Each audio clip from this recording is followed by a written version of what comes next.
Hello, and welcome to another episode of Fili Daily Vlogs. My name is Gus, I'm Tim. I'm Amber. and together we make Fili Creative, a audiovisual company based in Central Kansas. Thank you for tuning in. Today is Thursday, April 2nd, 2020. We are in the middle This is becoming of... more of a challenge. Yes, it is. Yeah, the weeks and months, well, not months so far. The days and weeks are starting to blend together, and yeah, we've this is the third week of us practicing social distancing as a company. Officially, our area is on. I mean, about a week now. No, I can't. Not even quite a Monday. week. This is Monday Monday was when it started. was official. That's Yeah. right. You're right. Yeah. Just quickly, let's hit the numbers here. So in the world, there are currently no, I had it. Oh yeah, just under 1 million cases. We'll likely break 1 million cases in the world today or tomorrow. We're at 946,000 cases and 48,000 deaths, basically. Oh, wow. Looking at the world map, there are basically 5 big circles right now on different countries. China, which was obviously the first, has about 83,000 cases. Iran has about 50,000 cases. Spain has about 110,000 cases. Italy has around the same number. And then if you move over to the United States, we have a much larger circle than anyone else now with 214,000 cases. Jeez. So we are the world's best at getting this disease. And, Lovely. Hooray. We're so number like one. I said, we have We're number one. Oh, Lord. We have 214,000 cases, about 5,000 deaths. Yikes. There's really not a lot of optimism at the moment. It seems like if things go well, about 200,000 people will die, and if things go poorly, we'll lose more than that. So, Oh my god. Yeah. That's crazy. yeah. So among the highlights of the news over the last 24 hours, there's one of the more interesting things. In L.A., there's a hospital ship. I believe it's the hospital ship Mercy. And yesterday, I believe, a train engineer tried to drive his train off the tracks into that ship. And Why? Into the ship? Yeah, he believes that there was something not right going on in the ship, so he tried to smash into it with his train. Thankfully, he ended up about 250 yards from the ship, so he didn't actually make it to the ship. I don't think trains are supposed to work without their tracks. Yeah, and I think if I understood, it sounds like it basically sunk into the concrete in the parking lot, pretty much. Yeah. So Sounds like something that doesn't sound like something from real life to me. Like that sounds like something that would come out of like legit like after like Dark Knight or something. Yeah, like some kind of Right. like a weird like anthology series or something where like this guy just feels like he's being tormented by demons that are telling him that something's not like. Yeah. That's what that sounds like to me. Well, in all reality, the guy is, may have a mental health issue and that caused all of this, for all we know. So, yeah. That's just really hard to believe that someone Yeah. would Yeah. even think that they could like full send a train fast enough and hard enough and derail it in hopes that it would hit something that far away. Yeah, and let's be That just honest, seems- even if it did hit the ship, like, ships are really big and tough. Like, I have a hard Right. time imagining I feel like it that just would really have like doing any pinged damage. off of it. What if Yeah. he's right though? Well, Something big, bad, and scary is there's happening. there's on the boat. some really bad things happening in the world if he's right, and I'm hoping that's not the case. And I'm not. Yeah. Yeah, I'm not a big conspiracy theorist. I'm pretty sure this is what it is at face value. So, yeah. And if it is a conspiracy, they've gotten to some of my friends on Facebook, because I have a few friends on Facebook that have the disease now, and yeah, it's I was gonna ask everybody that yesterday if there was anybody they knew personally that had it. Thus far, I don't know anybody. my friend on Facebook. I'll just say his first name. His name's Kyle, and he has another disease that's almost killed him at least once before, maybe twice. And Wow. And so there's a lot of concern for him, just given the fact that people that already have health issues are at greater risk. I think there's quite a bit of worry that for him, and he's a tough guy. He's fought his other disease his whole life, and so he's a fighter, and obviously we hope and we wish him the best. So. Yeah, I have a few Facebook friends who are living the they won't test me unless I can prove that I've been in contact with someone who has had it life, which really sucks because they've tested negative for the flu and they don't have like a cold or sinus infection. It's like full-blown upper respiratory problems. They don't have pneumonia or anything like that, but like they are pretty much just being told to shelter in place and don't come out. And they're like, well, aren't you going to test me? And they're like, well, do you have proof you were in contact with someone who has it, or have you traveled recently? And they're like, no. And they're like, well, shelter in place until, you either get so emergent that you have to come back to the hospital or you get over it. Yikes. So they likely have it, but they're not going to be tested for it, so we'll never know. I believe we currently have 3 cases in Sling County. The one case, I believe it was a man in his a woman who had traveled to Kansas City. The new cases posted as of yesterday are a male and female, both, I believe, in their 60s, who have not traveled anywhere and have not known anyone with the disease. So that we do have community transmission at this point. So yeah, it's scary. I think there's in any bad situation there's good moments, and I think one of the things that's pretty remarkable right now is I heard somebody say, and I think I've read an article now that basically made the point that this is the greatest scientific cooperation that's ever happened in the history of our race. There's scientists all over the world working on one common goal, and they're all putting this in front of everything else, and that's remarkable. Right, and nobody's worried about, oh my God, they're going to steal our innovations or anything. Like, everyone is willfully sharing everything. Yeah. Because they're like, we're all going to die if we don't. On NPR this morning, they had this amazing, GM basically, they decided we're going to make, not respirators, the ventilators. And so they basically contacted 700 of their suppliers and said, okay, this is what we need from you. And those 700 suppliers went to their suppliers and said, this is what we need from you. And they're, basically there's like, if I remember right, 1,500 parts that go into a ventilator. They're pretty complex machines. And so if one part doesn't come on time, the ventilators aren't complete. So these 700 companies are all working their butts off. This is the kind of stuff that was last seen in World War II. When people banded together and just got stuff done for the common good, and it's remarkable. It really is. It's amazing. I had seen something a few days ago, or maybe last week, that said like MIT was working on trying to find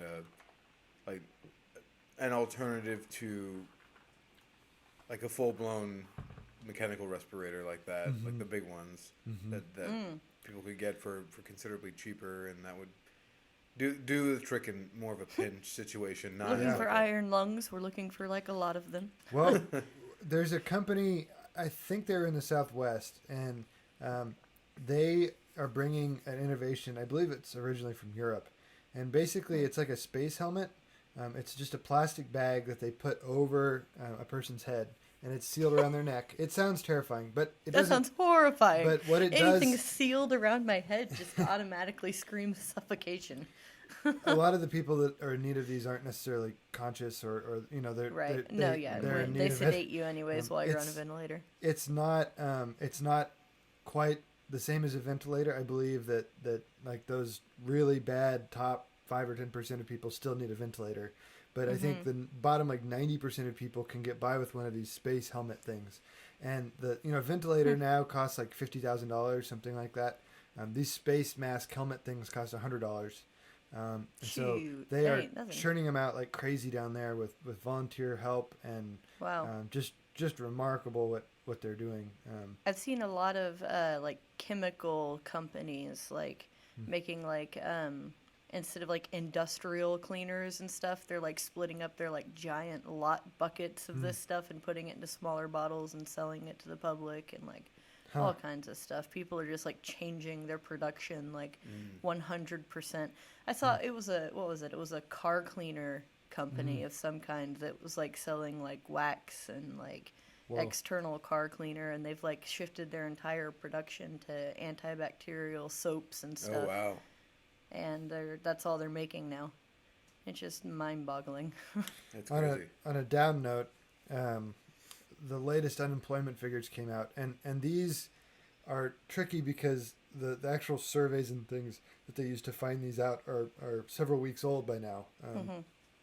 And so the new numbers basically doubled last week's numbers. Last week, there's about 3 million people out of work. I saw it this morning. Wow. It's about 6.6 million, Yeah. I believe. Yeah, and That's so crazy. I believe it though. Like everybody like panicked all at the same time and just laid everybody off. Like there was like 1 week, and that was probably 2 weeks ago now. That just I got so many people like getting a hold of me and like or posting on Facebook that they'd been laid off, and that just blows my mind. yeah, it's if this thing goes, even a month longer than our current month that we're in, I think we're going to really start seeing a lot of the small businesses fold just because they just can't They survive. can't stick it out. And Yeah. it really makes me worry for when things do get back to quote unquote normal. Like in Salina here, I wouldn't be at all surprised if we're missing a lot of our staple businesses that have been really important in the community for a long time. So I sincerely hope that that's not the case, and that things come back. I know in Lindsberg, where we just moved from, there's a restaurant there that is completely closed, and they're not coming back. I think it was a kind of a joint decision with they were trying to retire, and so it's a This little was the bit more perfect complex. time. Yeah, Right. It was unfortunately. kind of a forced perfect time. So anyway, well, anything else coronavirus related we want to chat about? I can't think of anything specific other than that helmet thing. For better or worse, reminds me of Darth Vader's helmet. Because there was like a respirator built into his suit. Yep. This is maybe a little bit more like Bubble Boy. All I can think of is like the old school like diving suits. Oh yeah, like the big dome. Let me see. Let People me just see walk if around I looking can- like Big Daddy from BioShock. Yeah, pretty much. Isn't that terrifying to think about? Yes. Speaking of which, I need to start BioShock. I have never actually like played it all the way through. I've watched people play it, and I've watched them play really big chunks of it, but I've never like ever like completed the story. Like I don't know what the whole story is. It's one of those that like it was recommended to me by it's several been people. recommended a few times. Yeah. So like, and I've got the trilogy for the Really? for the PS4. Like they produced the trilogy pack. So I've got all three. I just haven't started on them yet. You buy the discs, or did you buy them digitally? I bought the discs. Although I think there was maybe a few months ago where PS Plus had offered the trilogy, or at least one of them, as like the featured game. I did this month they actually released Shadow of the Colossus as part of the PS Plus, and that game is phenomenal. It's if you've never played it, it is absolutely What's freaking that? I feel like I've gorgeous. played something like it. What is it about? How does it work? What's the game about? So the basic premise of that game is, and I don't even remember your actual hero's name, but basically it starts off with a cutscene of like you on a horse being chased by people and like carrying your dead girlfriend and taking her to this like ancient forgotten temple because somehow like you heard something that Pretty was sure I played this game, and you like fight the giant colossuses. Of, yeah, like, so different basically the idea areas. is that like this gigantic kind of booming voice from out of nowhere tells you that they can restore your girlfriend if you fight these colossi. Yeah. And Yep. so you have to go out like the entire game is basically just hunting them Go down to one and place killing them. and then killing it. Yeah. Right. Which you would think would be boring for a game, and it in my opinion it's really challenging. I played that game for a while, and then I decided I did not like it because the clipping is bad. So like on the PS when it first came out on the PS2, it was right. It was not easy by any means. Right. Because like you would jump to grab something, because you have to like climb these colossuses Oh, yeah. for the most part to like stab their head because they're not weak anywhere else. So like as you're climbing them, you like make this full-blown leap of faith to the next like landing place, and then you just like bounce off this invisible wall and like fall like 12 stories back to the ground to start over. I got pissed off a lot. Understandable. That is, and some of those are really hard. Like later on in the game, you like there is an underwater one that you have to fight, and one that you have to like leap off of a tower onto because it's a flying one. They have fixed a lot of that stuff in the PS4 remake. Not only that's like good to hear. they've added other like extra little goodies for players who like really love finding stuff. But like just looking at the environment, looking at the Colossus that are in the game and everything, it is absolutely gorgeous. It was when I got my PS4. It was that and the Crash Bandicoot trilogy were the two games that I bought to start off with, and mostly Shadow of the Colossus. Combo. Well, I mean, there were games I wanted. I never actually played Crash growing up, but I did. It's one of like the most popular ones, and I like platformers to an extent. Like it's one I can pop in every once in a while and not have to listen to the music and not really think about it too much, and I can like listen to like music I want. Because generally when I play a game, I can't You have to listen to it. Yeah, which I like, but so yeah, Shadow of the Colossus is one of those that I had played way back when I think it was in high school or middle school. Had borrowed it from a friend and was playing it on the PS2, and then I never finished it at that time either. But that one I remembered enjoying the experience of what I had played, and so it's just it's worth a download. If you've got PS Plus right now, you should download it because it is fantastic. So that's my plug of the day. There you go. Here's my plug of the day. When I was a little kid, my favorite show on television wasn't animated and it wasn't made for kids. It was Rick Steves. Was it just called Trains? I like trains. No, but it was this travel program by a guy named Rick Steves. I don't know if you've ever heard of Rick Steves, but he's been on PBS and he's written lots of guidebooks.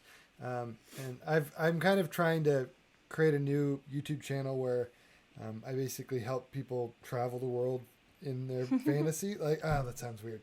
No, I mean like see things that they wouldn't see or go places they wouldn't normally get to go, just online.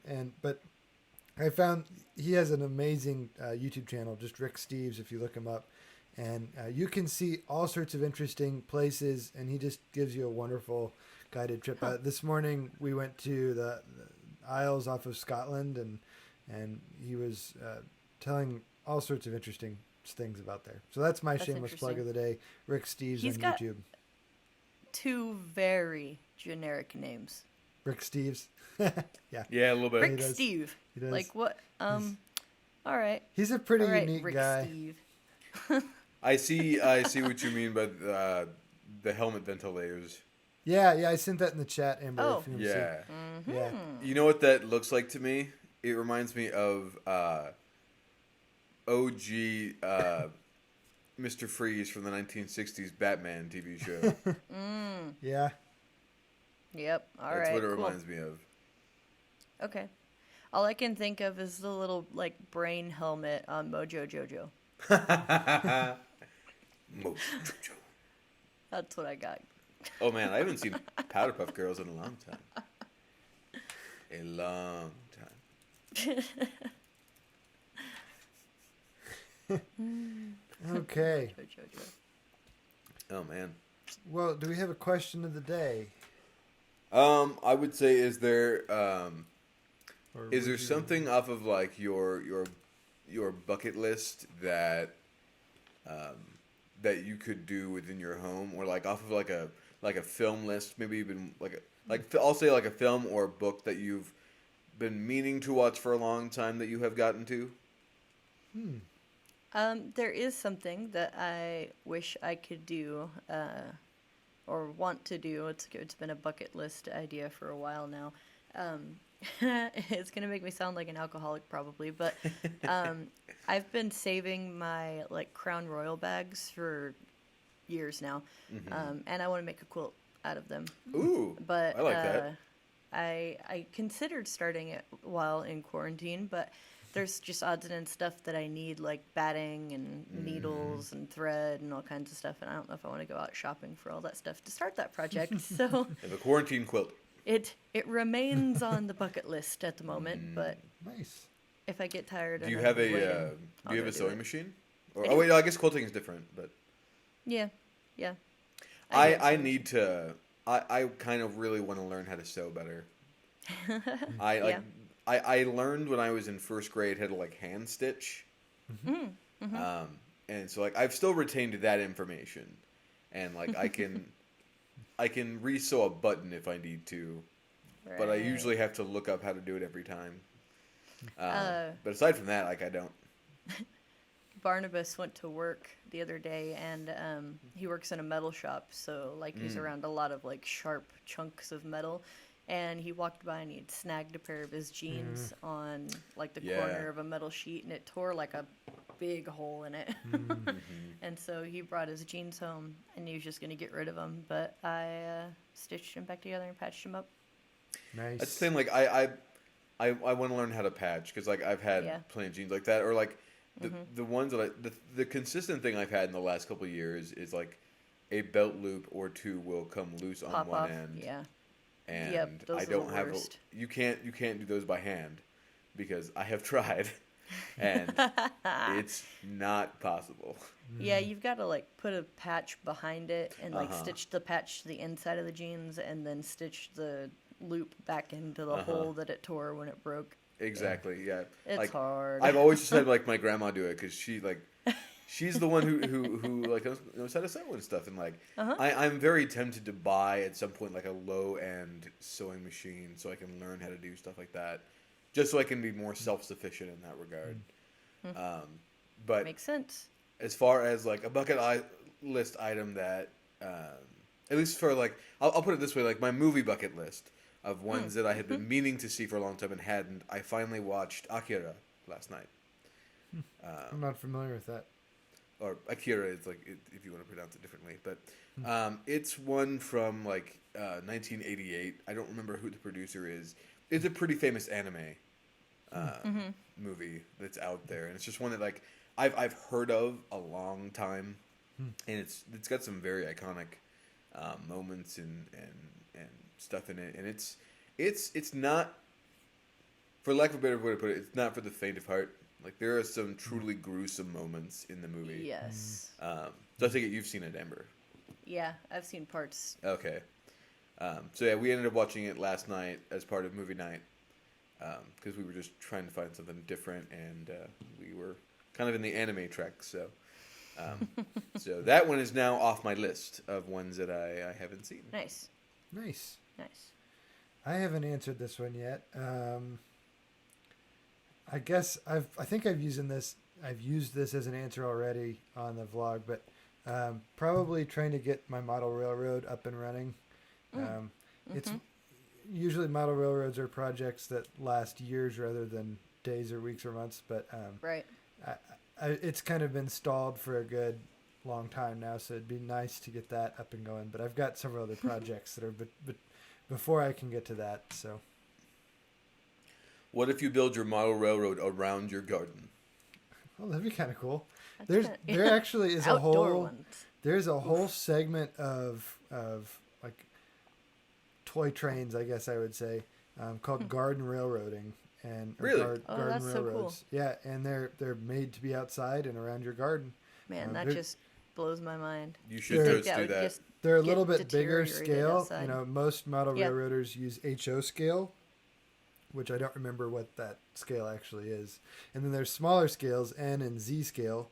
I want to model an N because you can fit a lot in a little bit of space. Most modelers are older, and so they need a little bit bigger, so that's HO. And then there's Right. O, which is even bigger, and then there's G, which is even bigger, and then you get into the really big stuff. And not too much after that, you can actually ride the train.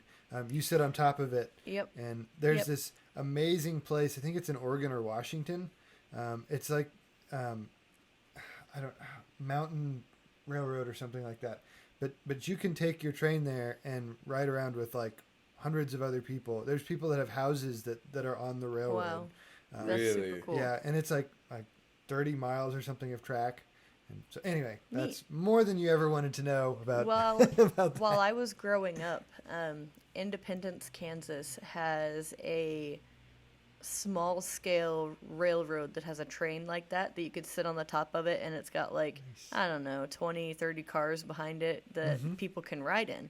And it used to go around like the mini golf and like around like a big open area of the park, and it would cross over a little bridge and it would like cross the road, so it had its own little like railroad crossing signs and everything, and like you could ride it for like $1. It was amazing. So okay, not to totally derail our entire conversation, but so growing up, Train I read jokes. I was gonna Thomas. say yeah. When I was little, I read a lot of Thomas the Tank Engine, and there's some minor characters that are in those same stories that are called Skarloey is one of them. They're basically smaller trains, and they're based on two different railroads in Wales. The Snowdon Mountain Railway is one, and then I can't remember the other one. But so a lot of the ones in the books are actually based on real locomotives that you can go and see and ride behind in Wales. And so I would absolutely love to go see that. But one of those railways, the one I mentioned, Snowdon Mountain Railway, it's basic, and that might be the fictional name. I can't remember. But there's this really tall mountain in Wales, and there are these trains that have it's a cog railway where there's 3 sets of wheels instead of 2. And the middle one is actually a cog, and it latches into basically like a grooved track, so it can climb like and a go roller down coaster. mountains without falling. So anyway, That's so cool. one of my like lifelong goals is to go and visit those 2 railways. But there's like 10 or 15 of these that were originally made for like moving industrial stuff, like mines and things back in the day, and now they're operated by nonprofits just for fun, for families to come and ride. So that's awesome.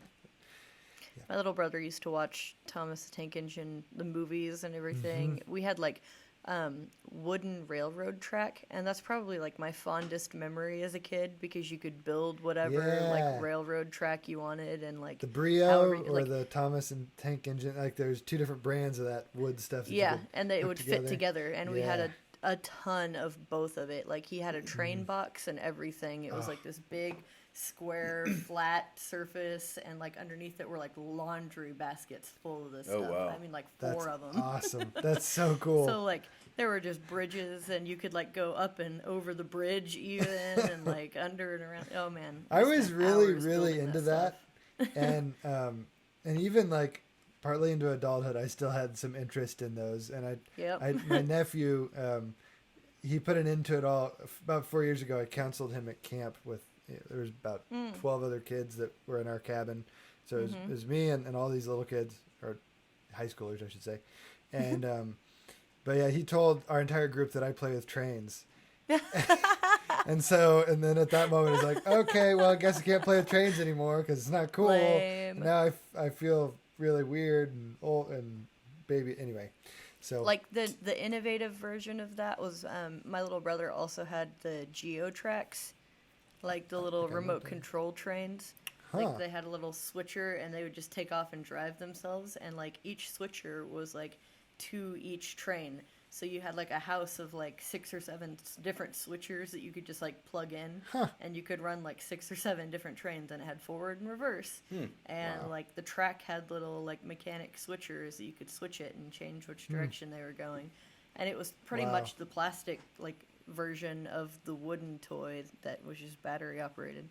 Oh wow, it's crazy. It used to be when you were running like a model railroad, you would have to like district off different sections of your railroad so that an operator could work from here to here, and a train would come into that district, and then you would take electrical control of it and drive it to the other end, and then somebody else would take control of it. But now they have something called DCC command, I believe, or I can't remember what it's called. It's been too long. But basically, there's an encoder inside of each locomotive that listens to electricity coming through the track, and there's basically signal being sent to the controller on each locomotive. So you can have like 100 locomotives on the same section of track, and they will all listen and use the same electricity to run. So That's crazy. Yeah, it's really smart.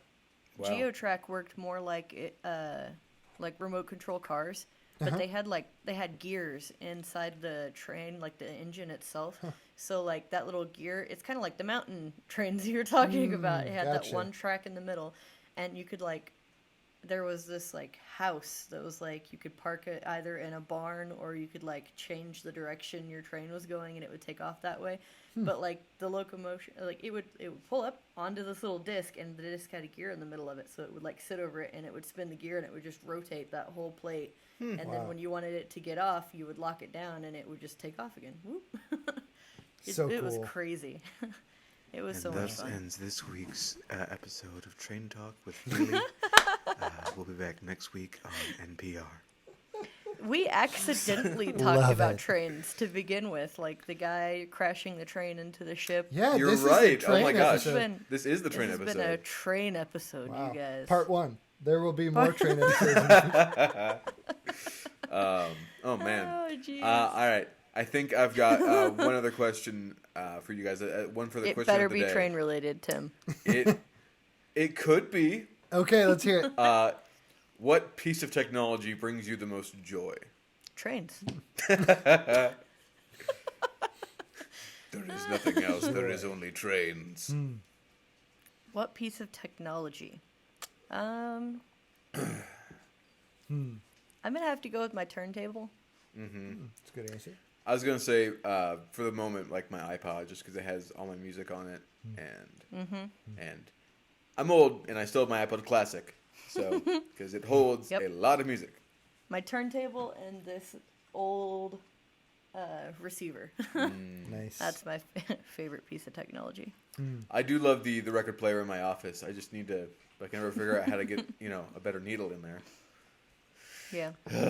I can't. I don't know. I have a real love-hate relationship with just about all technology. It's just like I don't have any retro technology like you guys have. So that's why I went old school technology, because it's way better. Yeah, I feel like That's complicated. Yeah, technology for me is kind of the pro is that it entertains me and keeps me busy. The con is that like I can't escape it. It's just everywhere. Right. So yeah, that makes sense. I guess it depends on what you consider to be technology, because at some point I'm sure like utensils were considered technology to a I was degree. gonna say a toilet. I was gonna say like a fork. Yeah. we always go back to Kind of toilets, don't we? I'm so thankful That's for our 'cause plumbing. If I can quote from Wheezy Truly. Waiter, it all leads to poop. Yes, you're right. Well, on that happy note, I think we will wrap this episode of the Fili Daily Vlog. Thank you so much for tuning in. If you like this, please like and subscribe, and click that notification bell to find out every time we post a new episode of this or something else. So lots of new stuff coming your way, hopefully soon. So thanks for tuning in. Have a great day. Toodaloo. Bye. See ya.